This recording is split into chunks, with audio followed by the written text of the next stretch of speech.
ఇప్పుడే అందిన వార్త ఉద్యోగుల పదవీ విరమణ పెంపుపై ముఖ్యమంత్రి కీలక ప్రకటన. పదవీ విరమణ వయో పరిమితిని పెంచండి. పదవీ విరమణ వయో పరిమితి పెంచాలని ఐటీడీఏల పరిధిలో గురుకుల ఉద్యోగులు కోరుతున్నారు. ఈ మేరకు వారు కోర్టునైతే ఆశ్రయించారు. పదవీ విరమణ వయో పరిమితిని పెంచాలని ఐటీడీఏల పరిధిలో గురుకుల ఉద్యోగులు కోరుతున్నారు. ఈ మేరకు వారు కోర్టును ఆశ్రయించారు. వాస్తవంగా గత టీడీపీ ప్రభుత్వ హయాంలో ప్రభుత్వ ఉద్యోగుల రిటైర్మెంట్ వయసును 60 నుంచి 62 సంవత్సరాలకు పెంచుతూ చర్యలు తీసుకున్నారు.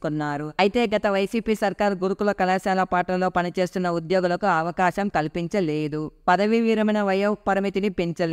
తమకు రిటైర్మెంట్ వయో పరిమితిని 62 సంవత్సరాలకు పెంచాలని వారు గత వైసీపీ ప్రభుత్వం దృష్టికి తీసుకెళ్లిన ప్రయోజనం లేకపోయింది. ప్రస్తుతం టీడీపీ ప్రభుత్వం పాలన పగ్గాలు చేపట్టడంతో ఆయా ఉద్యోగాల్లో ఆశలు చిగురిస్తున్నాయి. తమకు న్యాయం జరుగుతుందనే ఉద్దేశంతో ఈ జూన్లో పదవీ విరమణ చేయనున్న వారంతా హైకోర్టును ఆశ్రయించారు. అన్ని సొసైటీల ఉద్యోగులకు పదవీ విరమణ వయో పరిమితిని 62 సంవత్సరాలకు పెంచినప్పటికీ తమకు పెంచలేదని, ఈ అంశాన్ని పరిగణలోకి తీసుకుని న్యాయం చేయాలని గురుకుల ఉద్యోగులు కోరుతున్నారు.